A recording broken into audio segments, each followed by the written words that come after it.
우리의 직업이라고 하는 것은 단순히 돈 버는 일이 아니라고 하는 것을 알게 됩니다. 저는 지난 시간에 걸쳐서 우리의 직업을 통해 우리는 하나님을 예배할 수 있다라고 하는 말씀을 드렸고요. 그 예배는 우리의 사명을 이루는 곳이다. 그와 같은 논리를 전개할 때 종교개혁 시대가 우리에게 주는 역사적 또는 교리적 또 교훈적 또 성경적 의미들을 상고한 바가 있습니다. 종교개혁 이전에는 성직이니 세속이니 이런 구분들이 있었었는데 그 이후에는 하나님의 부르심을 받은 모든 사람들은 다 거룩한 부르심이다 라는 말씀 가운데서 우리는 우리의 직업을 통해서 하나님을 예배할 수 있다라는 말씀을 드렸죠.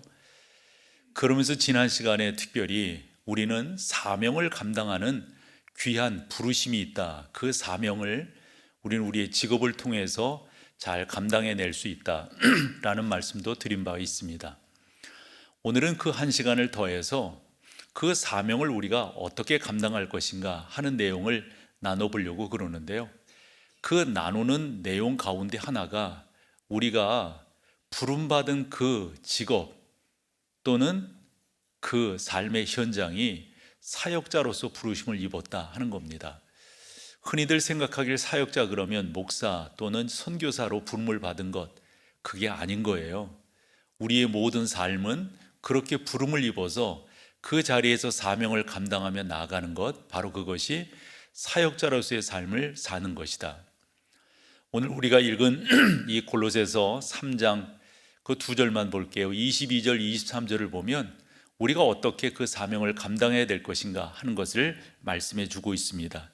같이 한번 읽어보실까요? 시작. 무슨 일을 하든지 마음을 다하여 주께 하듯 하고 사람에게 하듯 하지 말라. 이는 기업의 상을 주께 받을 줄 아나니 너희는 주 그리스도를 섬기느니라. 아멘. 그래서 지난 시간에 또 이런 내용도 강조를 했었어요. 그 사명을 감당함에 있어서 우리는 증인된 삶을 사는 것이다. 증인은 그냥 판매원이 아니잖아요. 들은 것 이야기하는 그런 단순한 직업, 단순한 위치가 아니란 말씀이죠. 바로 우리는 내가 경험한 것, 내가 체험한 것, 내가 그렇게 중요시 여기는 것을 전하는 바로 그러한 증인의 사명을 감당하는데 그 자리가 우리가 일하고 있는 직업, 우리가 일하고 있는 일터이어야 한다 하는 겁니다. 그런데 그 자리에서 우리가 어떻게 해야 되느냐? 간단해요, 여러분. 우리가 어릴 때 그런 말 들었어요. 눈 가리고 아웅하지 말아라. 그런 말이잖아요. 무엇을 하든지 마음을 다하여 주께 하듯 하고 사람에게 하듯 하지. 이게 사람에게 하듯 하지 말라고 하는 그 말이 여러분, 나와 함께하는 사람들을 무시하고 업신여기라 이런 말이 아니잖아요. 눈 가리고 아웅하지 마라 이런 말 아니겠어요? 그렇게 살아야만이 여러분들이 하늘의 상을 받게 되고 그렇게 사는 것이 바울의 표현대로 하면 그리스도를 섬기는 것이 된다라는 말씀입니다. 여기서 그리스도를 섬긴다, 하나님을 섬긴다라고 하는 게 참 의미가 있는데요. 우리가 이런 질문이 생겨요. 어떻게 하나님을 섬길 수 있는 건데요? 근데 여러분, 그게 그렇게 어렵지 않아요. 쉽다고 봐요. 그것을 우리는 마태복음 25장에서 찾아볼 수가 있는데 그중 45절입니다. 같이 한번 또 앞에 나오는 것을 읽어보실까요? 시작. 이에 임금이 대답하여 이르되, 잠깐만요. 여기서 임금이라고 하는 것은 상징적으로 보여주는 거예요. 의미상의 주어로서 우리 하나님, 우리 주님을 말씀하는 겁니다. 같이 다시 한번 읽어보세요. 시작. 이에 임금이 대답하여 이르되, 내가 진실로 너희에게 이르노니 이 지극히 작은 자 하나에게 하지 아니한 것이 곧 내게 하지 아니한 것이니라 하신. 그러니까 여러분, 여기에서 지극히 작은 자에게 하는 것이 뭐라는 거예요? 그게 바로 하나님께 하는 거라는 거예요. 그러니까 여러분들이 여러분들의 삶 속에서 그렇게 어렵지 않게 여러분들의 그 모든 것들을 감당해 낼 수 있다. 그런데 여기서 지극히 작은 자라고 하는 게 뭘까? 이게 크기를 말하는 걸까요? 길이를 말하는 걸까요? 여기서 지극히 작은 자라고 하는 게 뭘까요? 성경에 보면 구약에 종종 우리 가운데 약한 사람들을 설명할 때 적어도 세 가지 경우의 사람들을 약자로 이야기하고 있습니다. 그 하나는 과부이고요, 또 하나는 고아이고요, 또 하나는 병든 자라고 볼 수가 있어요. 바로 이런 사람들을 작은 자 이렇게 설명하는 겁니다. 이 작은 자를 여러분들이 만약 잘 섬긴다면 바로 그것이 예배이고요, 바로 그것이 사명을 감당하는 거고요, 바로 그것이 여러분 가운데서 여러분들이 여러분의 삶 속에서 증인된 역할을 감당하는 것이다, 이렇게 볼 수가 있습니다. 저는 여러분들이 여러분들의 삶의 현장에서 승리하기를 소망하는데, 특별히 그 자리에서 여러분들이 사명을 감당하고 그 자리에서 증인된 삶을 여러분들이 잘 살아가시기를 소망해요. 설교를 준비하면서 김영석 박사, 그분에 대한 그 참 귀한 어르신 아닙니까? 김형석이죠. 이분에 대한 여러 가지 그 책도 그리고 또 영상도 이렇게 참고를 해봤어요. 그분이 근자에 낸 책이 기독교 아직도 희망이 있는가 이거야. 아직 희망이 있는가?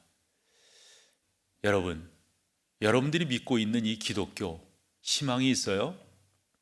이분이 하시는 이야기는 그런 거예요. 100년 후 기독교 어떻게 될 것인가? 이런 적지 않은 걱정을 하시더라고요. 한 40초 정도 되는 영상이 준비되어 있거든요. 한번 같이 보실까요?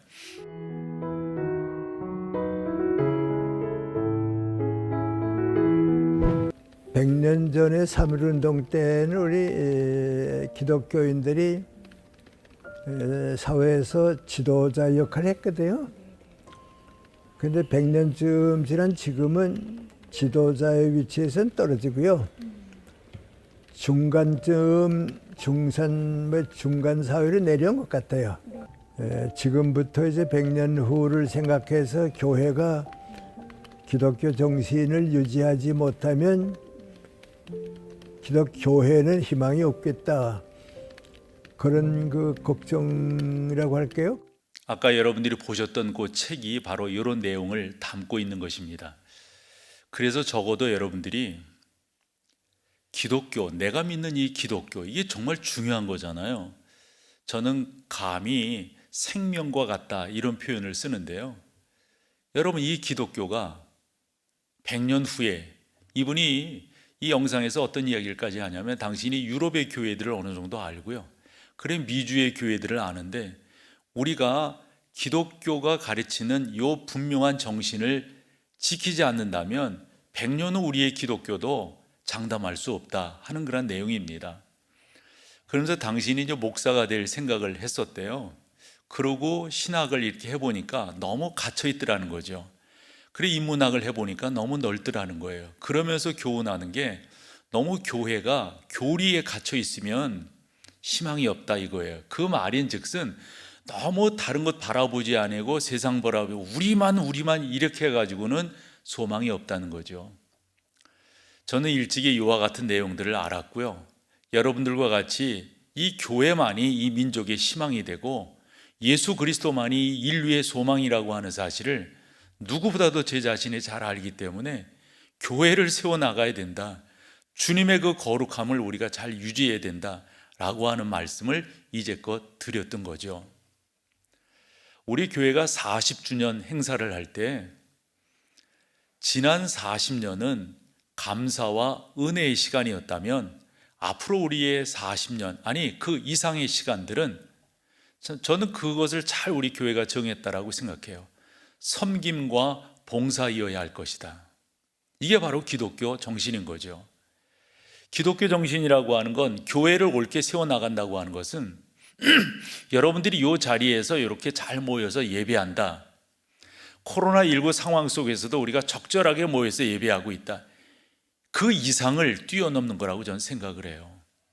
그래서 성경에 이렇게 보면 예배라고 하는 게 뭔가, 우리 주님 그렇게도 말씀하셨잖아요.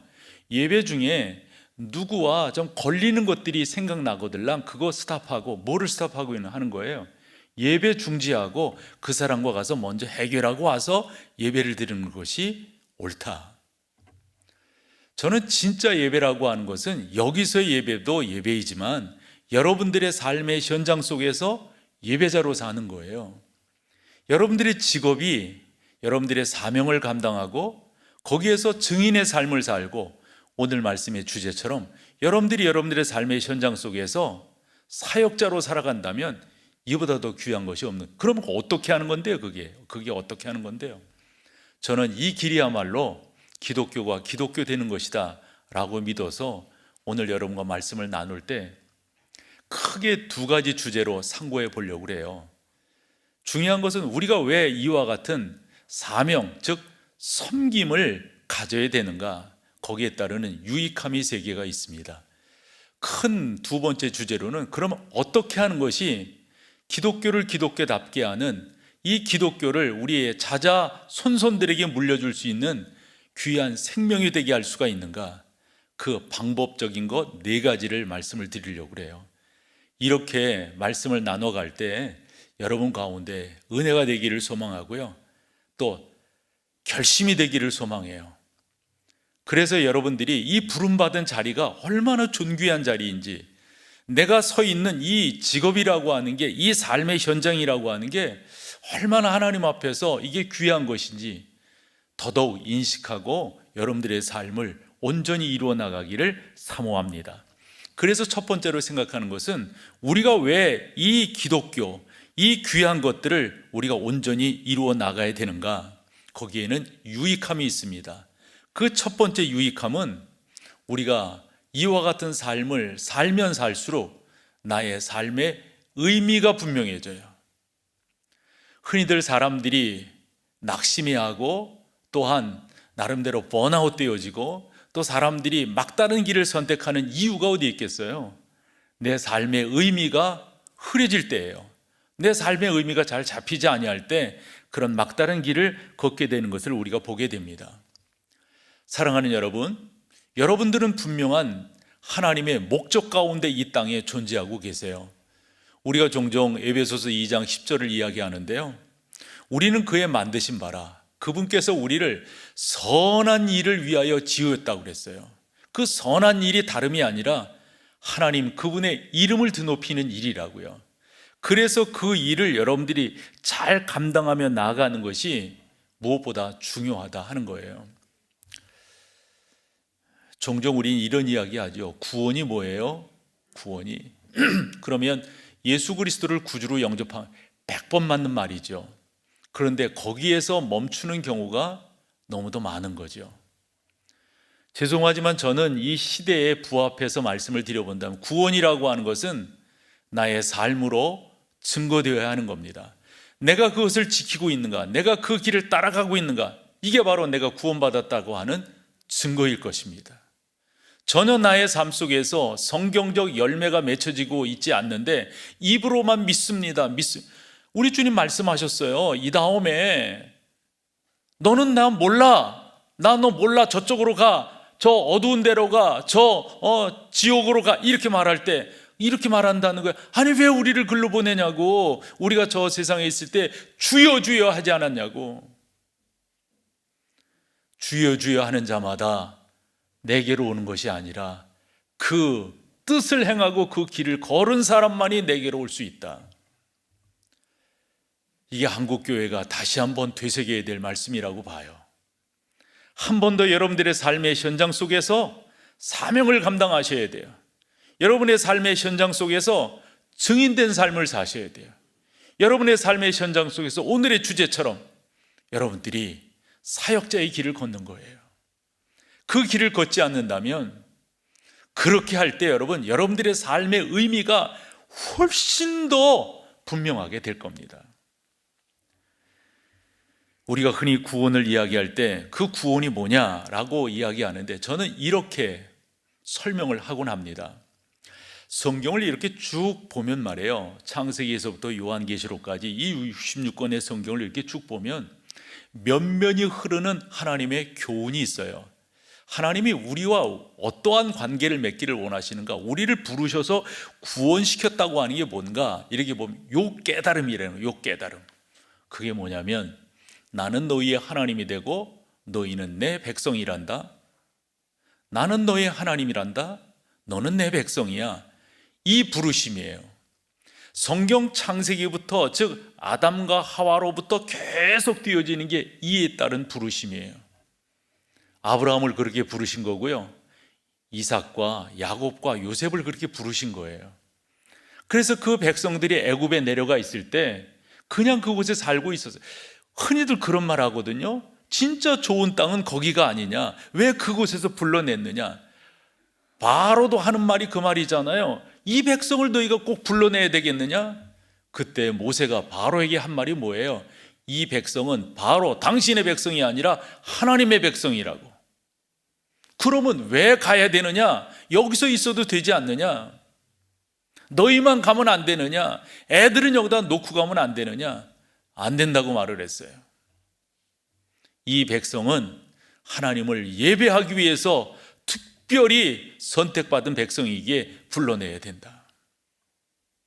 성경 면면이 흐르는 그 거룩한 하나님의 그 주권적 사상이 뭐냐면 나는 너희의 하나님이 되고 너희는 내 백성이란다.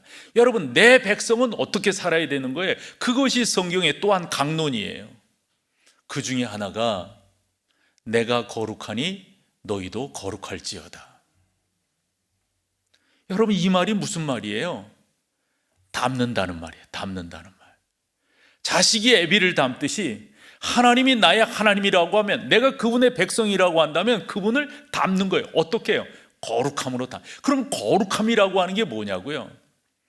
그 말의 의미들을 좀 여러분들이 설명드리고 싶은데 그냥 결론적으로 말씀을 드려보면 하나님 앞에 드려진 바 되었다. 이게 거룩함이에요. 하나님 앞에 어떻게 드려진 바 되었다는 거예요? 우리가 그분의 명령을 지키고 그 명령을 삶으로, 그 명령을 실천함으로 그분 앞에 드려지는 게 거룩한 거죠. 그게 다름이 아니라 섬김입니다. 저는 조금 과하게 말해서 하나님께서 우리를 섬기셨다고 저는 믿는 사람이에요.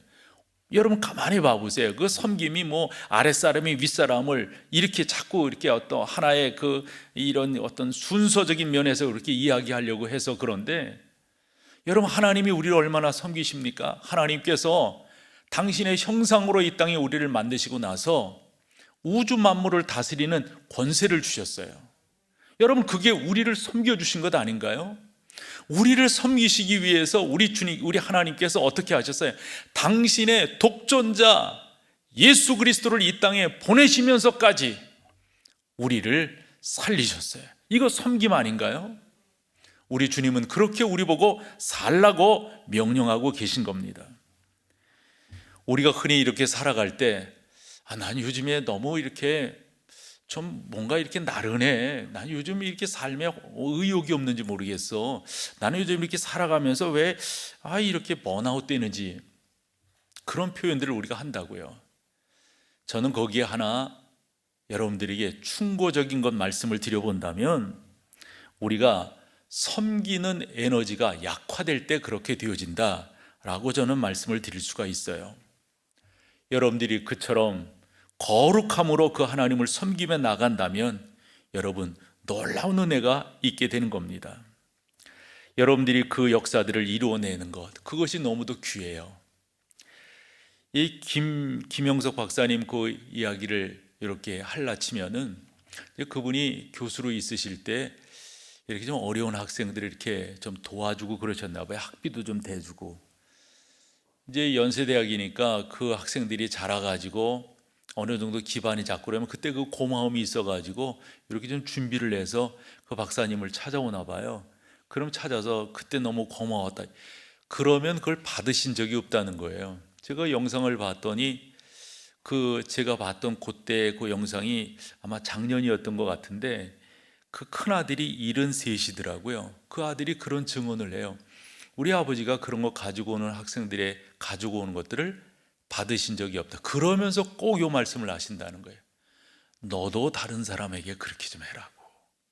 다른 사람에게 그렇게 하라고. 여러분 우리 하나님께서 그렇게 하시는 거 아닌가요? 내가 너희를 그렇게 한 것처럼 너희도 그렇게 다른 사람한테 하라고. 그 전에 증도에 갔을 때 그 문중경 전사님 그 기념관 그 앞에 그 요한복음 12장 24절이 기록되어 있는 것을 보면서 이 말씀이야말로 엄청난 진리를 담고 있구나, 그런 생각을 했었더랬어요. 한 알의 밀이 땅에 떨어져 죽지 아니하면 한 알 그대로 있고 죽으면 많은 열매를 맺느니라. 예수 그리스도 그분이 이 땅에 오셔서 섬김을 통하여 당신을 드렸기 때문에 얼마나 많은 열매들이 있어요. 그 문중영 전사님 그 한 분이 이 땅에 떨어져서 그렇게 섬김으로 사셨기에 얼마나 많은 열매들이 있습니까? 사랑하는 여러분, 우리가 이렇게 섬기며 나아갈 때 어떤 의미가 있어요? 나의 존재의 의미가 새로워지는 거예요. 저는 목회를 하면서 기쁘고 감사한 것 중에 하나가 제가 이 자리에서 이렇게 설교함으로 인해서 또한 목회를 함으로 인해 가지고 얼마나 많은 성도들이 위로와 격려를 받는가. 이것이 저에게는 큰 보람이에요. 이게 저로 하여금 이 자리에 당당하게 서게 하는 이유가 되더란 말이죠. 저는 여러분들의 삶의 현장에 그러셨으면 좋겠어요. 단순히 돈 버는 자리가 아니라 그것은 여러분들의 삶을 구현하는, 여러분들의 존재의 의미를 되새겨보는, 그것은 다르게 되어지는 것이 아니라 섬김을 통해서 이루어진다고 하는 사실이죠. 내가 이렇게 섬기며 나아갈 때 또 하나 유익함이 있는 것은 그것을 통해서 예수 그리스도를 닮게 되더라 하는 겁니다. 바울이 빌보 교회에 이런 편지를 썼어요. 2장 4절인데요. 각각 자기의 일을 돌볼 뿐더러 또한 각각 다른 사람들의 일을 돌보아 나의 기쁨을 충만케 하라 그랬습니다. 여러분들이 다른 사람들을 돌볼 때 그 돌봄으로 인해서 우리 주님께서 크게 기뻐하신다고 하는 사실이죠. 우리는 흔히 그런 식의 생각을 하기가 쉬워요. 그건 아랫사람들이 하는 거 아닌가? 적어도 내가 한 회사의 CEO인데 내가 누군데? 죄송하지만 그건 기독교인이 아닌 거예요. 우리 주님께서 그와 같은 생각을 갖고 있는 이들에게 이렇게까지 말씀하셨어요. 마태복음 20장 28절인데요. 인자가 온 것은 섬김을 받으려 함이 아니라 도리어 섬기려 하고, 어느 정도로요? 자기 목숨을 많은 사람의 대속물로 주기 위해서. 제가 종종 지난 시간도 그렇고 계속해서 말씀드리는 내용이 그거 아닌가요? 이 세상에 어떤 종교가 흔히 말하는 그 대상이 준 게 있단 말이에요. 맨날 달라고 그러죠. 그러나 우리 하나님은 당신의 그 모든 것들을 우리에게 주셨어요. 여러분, 이거 아시죠? 우리는 진화론이 만들어낸 어떤 존재가 아니에요. 우리는 빅뱅이 만들어낸 어떤 존재가 아니라고요. 적어도 우리는 하나님 그분이 당신을 나누어 주셨어요. 그래서 우리가 존재하는 거예요. 창세기 1장 26절이죠. 우리가 우리의 형상을 따라, 그래서 만들어진 존재가 우리예요.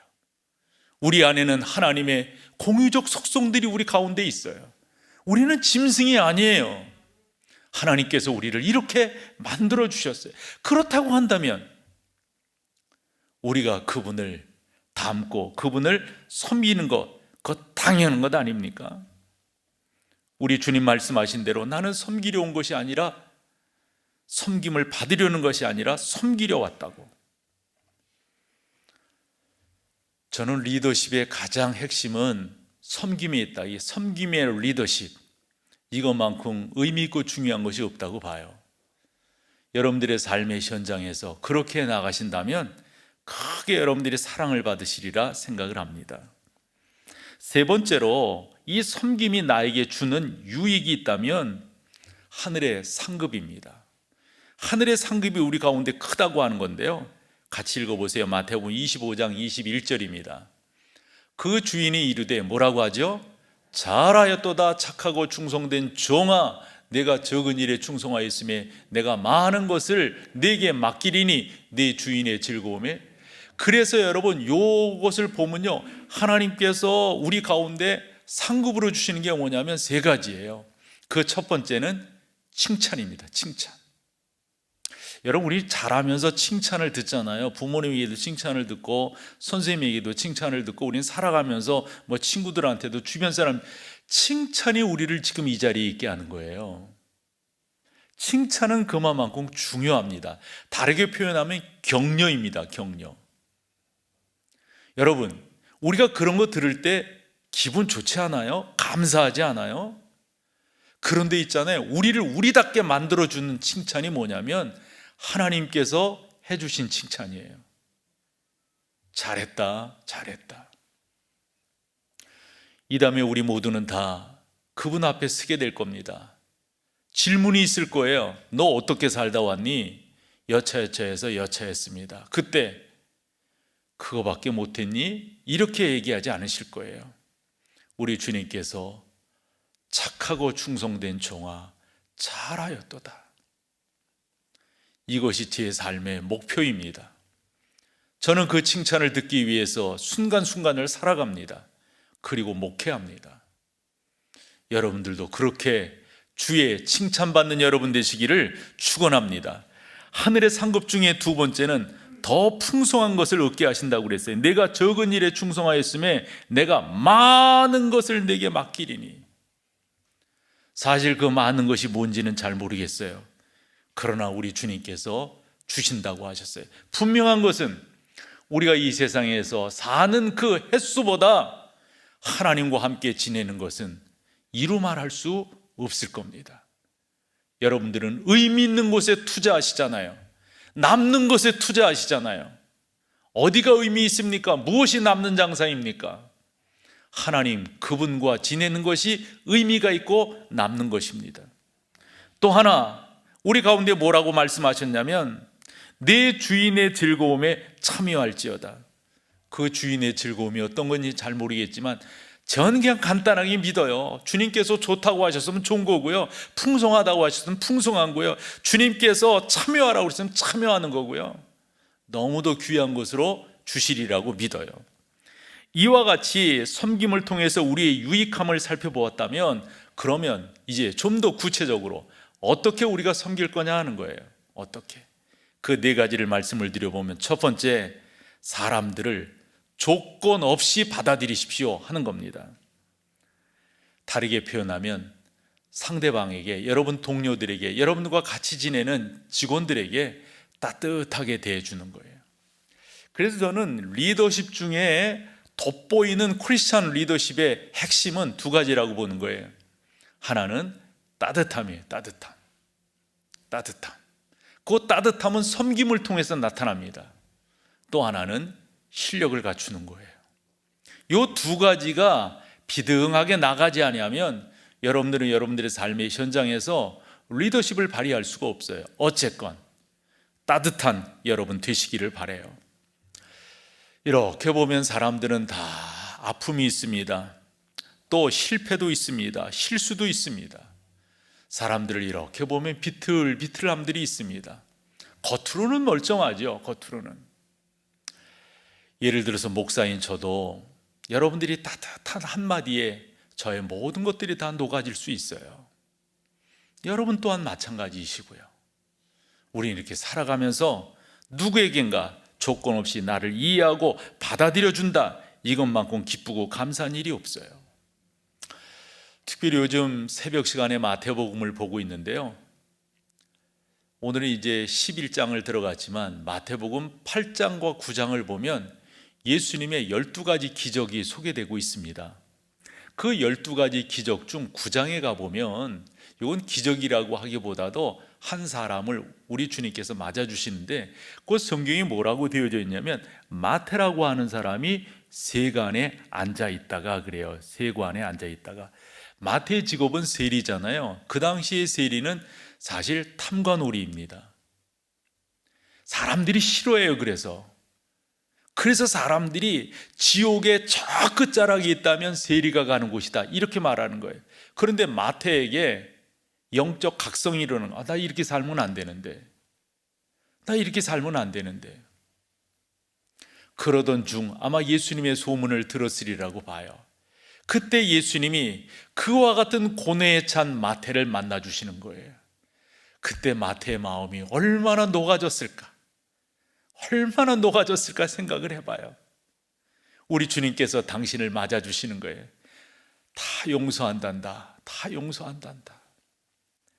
수고하고 무거운 짐진 자들아 다 내게로 오라, 내가 너희를 쉬게 하리라. 우리 주님께서 그렇게 맞아주시는 거예요. 그때 마태가 예수님에게 뭐라고 그랬게요? 예수님, 사실은요 저처럼 아파하는 사람들이 너무 많은데요, 제 친구들이 있는데요, 그 친구들 초청해도 돼요? 그때 우리 주님, 초청해도 되지, 다 불러와라, 다 불러와라. 그게 마태복음에 기록되어 있다니까요. 마태복음 9장 10절과 11절입니다. 먼저 10절을 같이 읽어보세요. 시작. 예수께서 마태의 집에서 앉아 음식을 잡수실 때 누가요?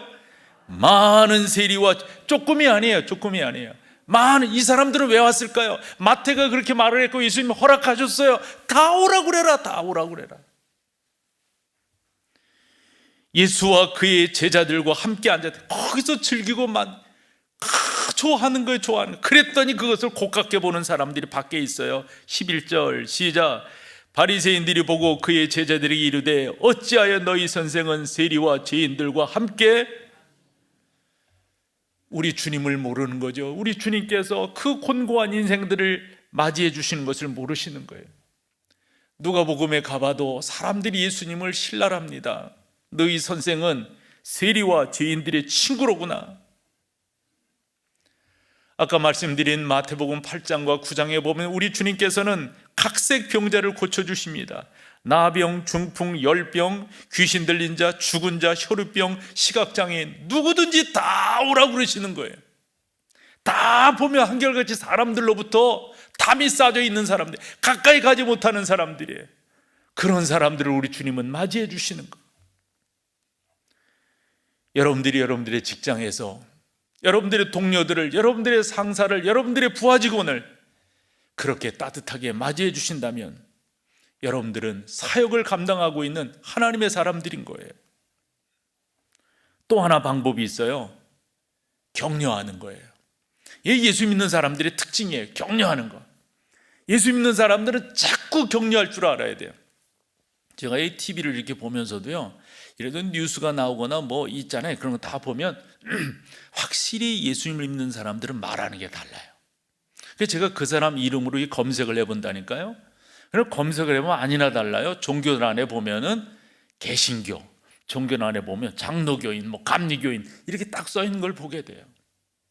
그 오디션 프로그램 중에도 많은 심사위원들이 있잖아요. 그 심사위원 중에도 어떤 심사위원은 맨날 지적만 해, 맨날 지적만 해. 그런데 어떤 심사위원은 이렇게. 그래서 검색을 해보잖아요. 아니나 다를까?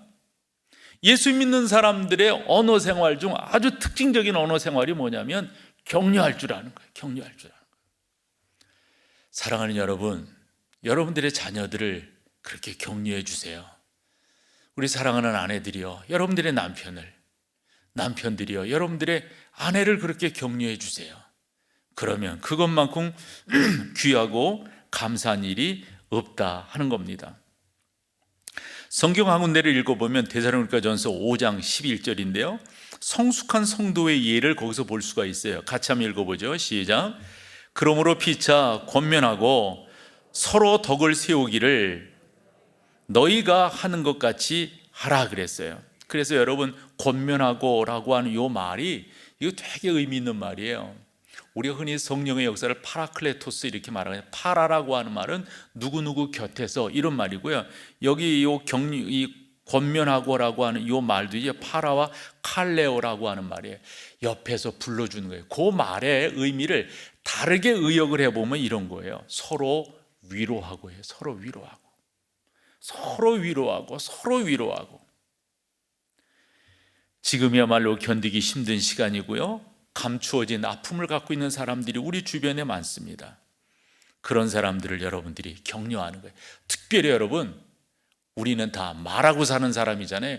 예수 믿는 사람들은 말하는 게 다르다니까요. 바울이 그런 말을 했어요. 에베소서 교회에 4장 29절입니다. 같이 한번 읽어보죠. 시작. 무릇 더러운 말은 너희 입 밖에도 내지 말고 오직 덕을 세우는 데 소용되는 대로 선한 말을 하여 듣는 자들에게. 그러니까 여러분 여기서 대비가 되잖아요. 무슨 말과 무슨 말이 대비가 됩니까? 앞에 더러운 말, 뒤에 선한 말. 더러운 말은 안 믿는 사람들이 하는 말이에요. 그것을 좀 더 재해석을 해보면 험담이에요. 중상모략이에요. 맨날 비평하는 거 있잖아요. 또 이 세상은 비평가들로 가득 차 있어요. 맨 뭐 TV도 보면은 맨 비평이야. 비평. 직장에도 그렇고 학교도 그렇고 삶의 현장도 목회 현장도 맨 비평. 누군 잘못된 누군 잘못. 우리 그렇게 하지 말자고요. 여러분들의 삶의 현장에서 격려하는 거예요. 격려하는 거. 마지막 하나, 넉넉하게 받아주는 거예요. 그렇게 여러분들이 나아가시면 하나님께서 여러분들을 통하여 놀라운 역사들을 이루어 내시는 줄로 믿습니다. 그러면서 여러분 자발적으로 여러분들이 도우시는 거예요. 우리가 흔히 그런 말을 해요. 인생은 타이밍이라고. 여러분들이 그런 역할들을 잘 감당하며 나아갈 때 놀라운 은혜가 임하게 될 줄로 믿어요. 마태복음 25장을 우리가 장별 제목을 붙일 때 천국장 이런 표현을 써요. 천국에 대한 말씀이 그 가운데 많이 기록이 되었다 하는 건데, 이 다음에 이제 우리 주님께서 이 땅에 오셨을 때, 재림주로 오셨을 때 그 상황이 거기에 기록이 되어져 있어요. 이제 상상해서 기록이 된 거죠. 그중 성경을 이렇게 읽어보면 의인들에게 이렇게 말씀하시고요, 죄인들에게 이렇게 말씀하세요. 특별히 의인들에게 무슨 말씀을 하시냐면, 이거 같이 읽어봐봐요. 마태복음 25장 34절 이하에 그 내용을 같이 한번 읽어보겠습니다. 시작. 그때 임금이 그 오른편에 있는 자들, 잠깐만요. 여기서 오른편과 왼편이 이렇게 구별되거든요. 오른편은 의로운 사람들, 하나의 그 성경이 담고 있는 표현이에요. 그리고 오른편에 있는 자들에게 이르되 뭐라고 말합니까? 내 아버지께 복 받을 자들이여, 나와 창세로부터 너희를 위하여 예비된 나라를 상속받으라, 이렇게 말씀을 합니다. 그러니까 상속을 받, 그러면 이제 받게 되는 그 이유가 있을 거 아니에요. 받게 되는 이유가 그 다음 절에 기록이 되었어요. 35절 같이 읽어보세요. 시작. 내가 줄일 때 너희가 먹을 것을 주었고, 목마를 때 마시게 하였고, 나그네 되었을 때, 그 다음 절도 같이 연결되는 거예요. 그 다음 절 7절 37절 시작. 헐벗었을 때 옷을 입혔고, 병들었을 때 돌보았고, 옥에 갇혔을 때 와서 보았느니라. 이랬더니 그 의인들이 하는 말, 그러니까 의인들이죠. 그 양반들이 뭐라고 말하냐면 37절에 아니 주님, 우리가 언제 그렇게 했죠? 우리가 기억이 잘 안 나는데, 이런 말씀이에요. 37절이 이게 맞는 거예요. 이런 자세를 갖는 게 맞는 거예요. 요거만 거 하나 하고 생색을 그냥 엄청나게 내는 그런 경우들이 많잖아요. 이게 맞는 거예요. 요런 이야기들이 이렇게 되어질 때 우리 주님께서 뭐라고 말씀하시냐면 이런 축복을 하세요. 40절에 내가 기억이 안 나는데요, 그랬더니 너희가 이렇게 한 것이 바로 나한테 한 것이고, 그렇게 했기 때문에 너희는 이런 복을 받는 거야. 그게 뭔 일인가 한번 봐봐요. 40절 다 같이요. 시작. 임금이 대답하여 이르되 내가 진실로 너희에게 이르노니 너희가 여기 내 형제 중 뭐라고요? 지극히 작은 자 하나에게 한 것이 곧 내게 한 것이다. 여러분, 여기서 지극히 작은 자라고 하는 이 표현이 이게 의미가 있는 말이에요. 아까도 말씀드렸다시피 그 당시 사회에서 지극히 작은 자는 적어도 세 부류의 사람들이거든요. 근데 그 부류의 사람들은 진짜 약자들이에요. 진짜 약자들. 그런 사람들에게 너희가 한 것이 내게 한 것이다. 그랬더니 그 반대편에 왼쪽에 있는 사람들이 따지고 드는 거예요. 아니 그러면 왜 우리는 그렇게 되냔 말이죠. 이러면서 따지고 드는 거예요. 그랬더니 우리 주님께서 45절로 가보세요. 이렇게 말씀을 하세요. 같이 읽어봐 보세요. 시작. 이에 임금이 대답하여 이르되 뭐라고요? 내가 진실로 너에게 이르노니 이 지극히 작은 자 하나에게 하지 아니했다 이거예요. 하지 아니했다. 받는 사람들은 겸손하기 그지없어요. 우리가 그렇게 주님께 그게 아니라 너희는 이 작은 자에게 했다 하는 거예요. 왜 우리는 안 돼요? 너희는 하지 않았다는 거예요. 마태복음 25장을 통해서 우리가 교훈을 얻게 되는 게 바로 그겁니다.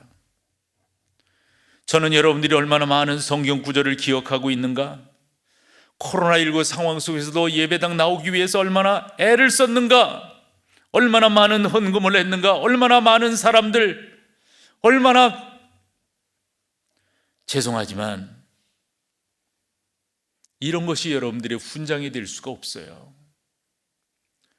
여러분들의 삶의 현장에서 많은 사람 전도했다. 예, 귀한 것이지만 더더욱 귀한 것은 여러분의 삶의 현장에서 작은 자에게 한 것 같이, 그게 바로 우리 주님의 말씀이니까요. 저는 여러분들이 그러한 삶의 자세로 삶의 현장에서 사역자가 되시기를 소망해요. 그 길을 감당하며 나아갈 때 거룩하신 하나님이 은혜 위에 은혜를 더하실 줄로 믿습니다.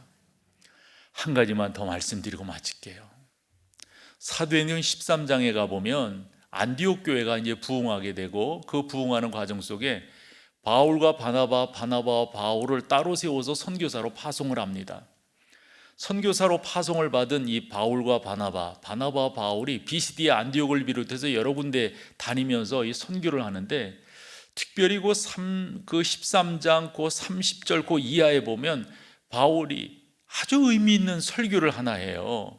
그 설교의 대목이 그 36절에 35절부터 한번 볼까요? 35절에 보면 또 다른 시편에 일렀으되 주의 거룩한 자로 썩음을 당하지 않게 하리라 하셨느니라. 이 썩음이라고 하니 썩어진다 그런 말이잖아요. 이걸 당하지 않게 하셨다는 게, 그러면서 한 사람을 소개하는데 그 한 사람이 누구냐면 다윗입니다. 36절, 다윗은 당시 하나님의 뜻을 따라 섬기다가 잠들어 그 조상들과 함께 묻혀 썩음을 당하였지만 그러나 진짜 썩지 않은 거다. 그 다음 절 37절, 하나님께서 살리신 이는 썩음을 당하지 아니하였나니 그랬어요. 근데 36절 그 앞에 그 다윗의 표현이 의미가 있어요. 다윗은 당시에 하나님의 뜻을 따라 섬기다가 잠들었다. 그렇게 살다가 잠들고 싶어요. 그렇게 살다가. 우리는 한 번 사는 인생입니다. 한 번 주 앞에 부름받았어요. 저는 종종 이러한 기도를 하고 이러한 자세로 이 자리에 섭니다. 내가 목사로서 이 자리에 정해진 시간 동안 서 있게 될 터인데, 이 자리에 의미 있고 보람 있게 서 있다가 내려가야 되겠다. 대충 서 있다가 그저 그렇게 살다가 나는 이 자리에서 내려가지 않겠다. 그게 여러분들의 결심 아니신가요? 여러분들의 직장 생활 아니실까요?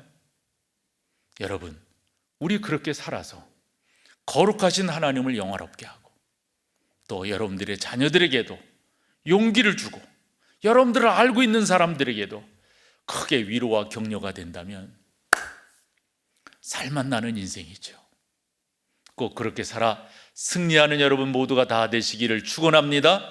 자리에 일어나셔서 우리 마지막 찬양으로 주 앞에 나가겠습니다. 당신의 그 섬김이 천국에서 해같이 빛나리. 당신의 그 정소리 천국에서 해같이 빛나리. 당신의 그 믿음이 천국에서 해같이 빛나리. 당신의 그 충성이 천국에서 해같이 빛나리. 주님이 기억하시면 족하리. 예수님 사랑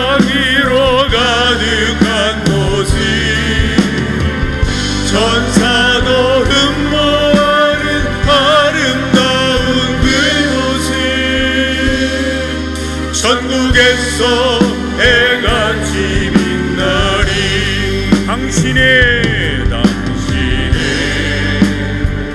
그 순종이 천국에서 해같이 빛나리 당신의